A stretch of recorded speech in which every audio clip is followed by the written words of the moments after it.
The first thing folks remember about that night was the wind. How it came howling down from the red hills like it had a grudge against the living. How it shoved dust through the cracks of every storefront along the single crooked street of Mercy Ridge. And how it wrapped itself around a woman standing alone beneath the swinging lantern of the saloon, her shawl snapping behind her like a battle flag, her eyes bright with fury and fear all at once. And when the tall cowboy reached for her wrist, she said in a voice sharp enough to cut leather, "Don't touch me." And every man on that porch froze, as if the wind itself had spoken. His name was Cole Harland, a drifter some claimed rode down from the territories near Texas. Others swore he had once worked cattle along the wild stretches of Montana, but no one knew for certain because Cole spoke little about himself. He carried the look of a man who had buried too much under too many sunsets. Tall in the saddle, dust stitched into the seams of his coat, a scar cutting pale across his jaw like a lightning strike that never quite faded.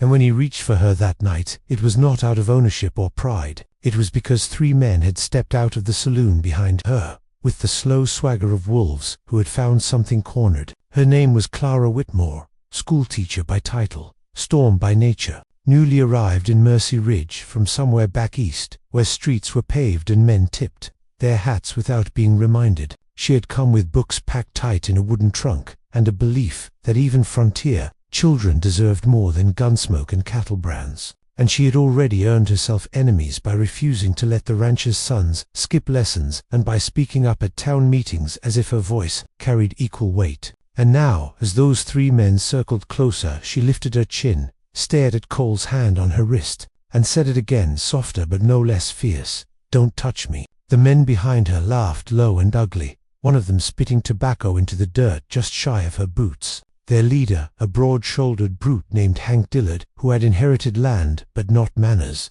who believed that any woman alone at dusk was either foolish or asking for trouble. And Cole's fingers tightened just enough to anchor Clara in place without bruising her skin, his other hand hovering near the butt of his revolver, though he had not drawn it, because a man who reached too quick in Mercy Ridge often ended up measured for a pine box before sunrise. And the wind kept on howling like it wanted to watch the outcome. Clara tried to pull her hand free, not because she feared Cole, but because she feared the weakness of needing anyone. She had left behind a life where promises were made and broken by men who swore protection while tightening cages. She had learned that independence was a shield sharper than steel, and so when Cole's palm wrapped warm around her chilled fingers, it felt like surrender. And surrender was a thing she had sworn off somewhere between heartbreak and the long train ride west. Yet she could not deny the steady strength in his grip, nor the way he shifted his body half a step in front of hers, as if he had already chosen which side of danger he stood on. Hank Dillard stepped forward and told Cole to mind his own trail,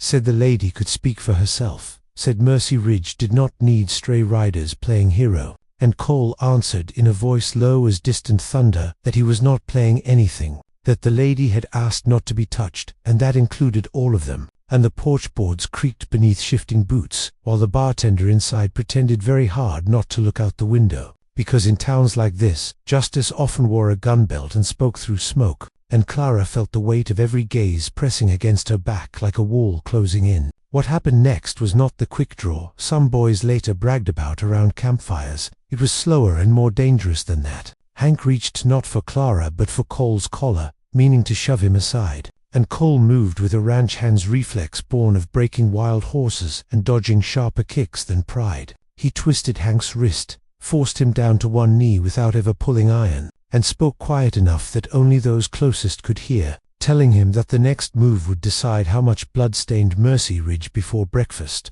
And Clara's heart hammered so loud she thought the whole town could hear it beating against the cage of her ribs. When Hank finally wrenched free and staggered back, muttering threats that scattered into the wind, the other 2 men retreated with him, their laughter thinner now, their bravado leaking out like whiskey from a cracked bottle, and the street slowly breathed again, boots scraping, doors opening, whispers rising like dust. And through it all Cole did not release Clara's hand until the danger had fully dissolved into the dark. And when he finally did, she felt the absence of his touch, like the sudden loss of heat from a dying fire. She looked at him with anger still flashing in her eyes, pride stiff in her spine, and she said once more, "Don't touch me." But her fingers lingered a fraction too long against his before she stepped away. And that was the moment Mercy Ridge began to understand that something had shifted, something neither wind nor warning could easily undo. By morning, Mercy Ridge was humming louder than a telegraph wire in a storm, because word of a man standing up to Hank Dillard traveled quicker than any rider cutting across the flats,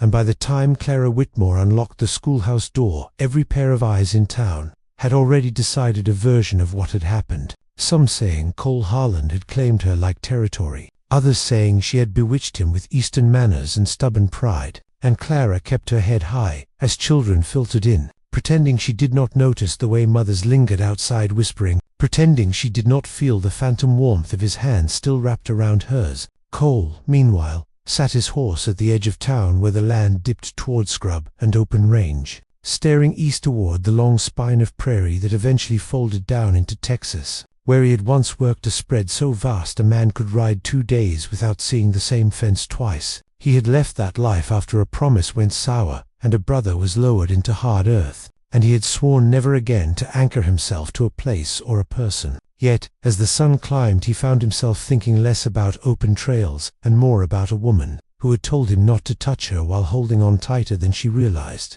The Dillard ranch hands did not take kindly to public embarrassment, and by midday 2 of them rode slow circles past the schoolhouse like buzzards waiting for weakness, their hats tipped low, their smiles thin as wire, and Clara saw them through the window while reciting arithmetic tables. Her voice steady though her pulse kicked wild, she told herself she needed no savior, that she had crossed half a country to build something on her own terms. Yet when one rider dismounted and leaned against the hitching post, she felt the sharp edge of fear slide cold along her spine. Cole saw it too, from the far side of town where he had been helping old Mrs. Kincaid mend a broken fence, because though he called himself a drifter, he could not seem to drift far from Mercy Ridge that day. He finished the last knot, wiped dust from his palms, and walked toward the schoolhouse without haste, every step measured, knowing that rushing only fed the wolves. And when he reached the porch he did not draw his gun, he simply stood there, tall and silent,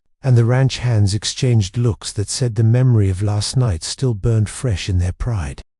Clara stepped outside at dismissal, books clutched to her chest, determined to face whatever waited without flinching, and when she saw Cole leaning against the railing, her jaw tightened. She walked straight past him toward the rider blocking the path, and before she could speak, Cole's hand closed around hers again, firm and certain, not dragging, not claiming, just anchoring, and she hissed under her breath that she had told him not to touch her, yet she did not pull away, because the rider's eyes were crawling over her like ants, and she would not give him the satisfaction of seeing her afraid. The standoff stretched thin as barbed wire, the ranch hand muttering that Hank did not appreciate interference, that Mercy Ridge would be better off if certain strangers kept riding, and Cole answered that he would consider it once certain men learned the meaning of respect, his thumb brushing lightly over Clara's knuckles, as if to remind her he was there by choice, not command, and something in that small movement unsettled her more than the threat itself, because it felt steady, dependable, like a promise she had never asked for, but suddenly did not want broken. That evening a storm rolled in from the west, dark clouds swallowing the red glow of sunset,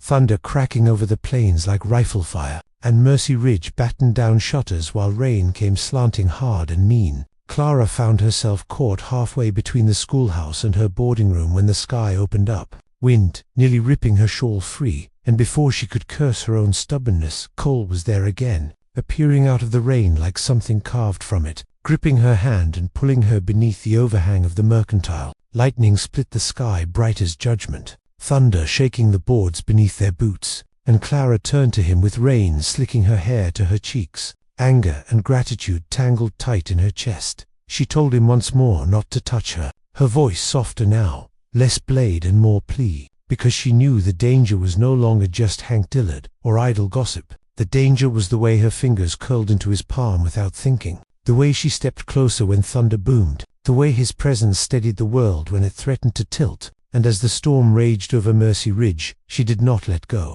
not when the wind howled, not when the rain soaked them through, and not when she realized that somewhere between warning and wanting, her hand had chosen its place in his. The morning after the storm broke clear and sharp, sunlight washing Mercy Ridge clean as if the heavens meant to pretend nothing had happened. But trouble does not wash away so easy. It waits in dry grass and wounded pride, and by noon smoke curled up from the far edge of town where the schoolhouse stood. Thin at first, then thick and black, and Clara Whitmore ran toward it without thinking. Skirts gathered in her fists, heart pounding wild, because every book she had hauled across half a country lived inside those wooden walls. Every hope she held for the children of Mercy Ridge, stacked neat on handmade shelves. Cole saw the smoke from the livery stable and did not hesitate. He moved fast as a man who had known fire before, who had watched flames swallow a barn back in Texas, while men argued too long about blame instead of buckets. He reached the schoolhouse just as Clara tried to force open the door against heat, pushing back like a living thing,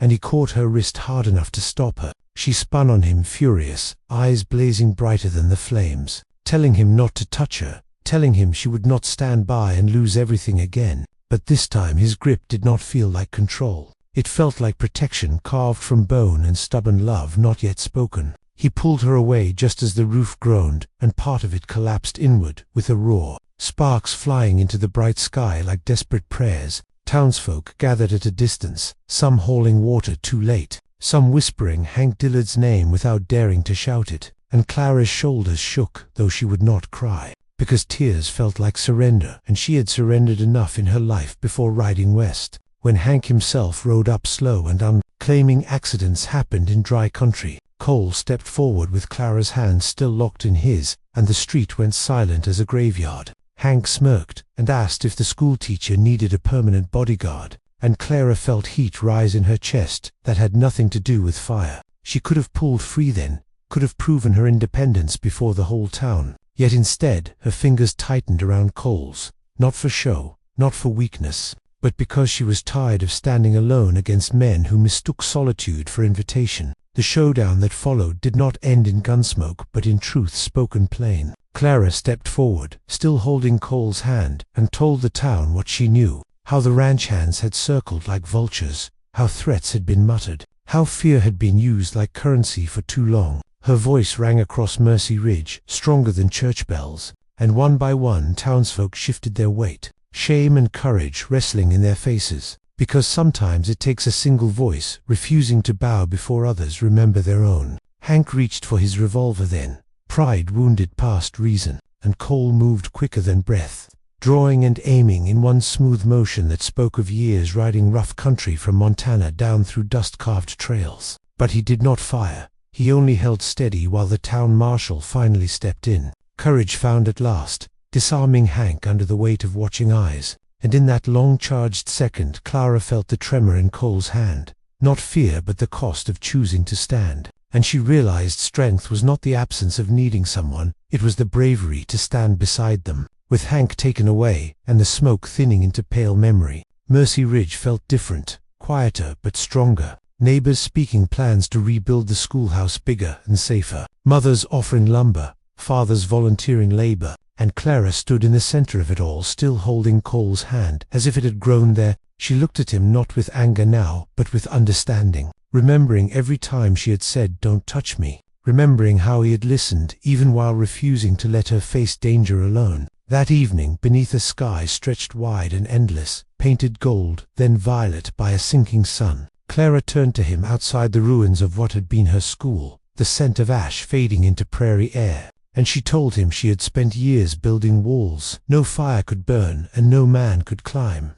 She told him she feared that a single touch might undo her hard-won freedom, and Cole answered that a hand offered was not a chain unless she chose it to be. And so she laced her fingers through his by her own will. No storm, no threat, no fear driving her, and though she did not say the words again, the memory of them lingered, sweet as summer rain, because once she had warned him not to touch her. But from that day forward in Mercy Ridge, she never let go of his hand again.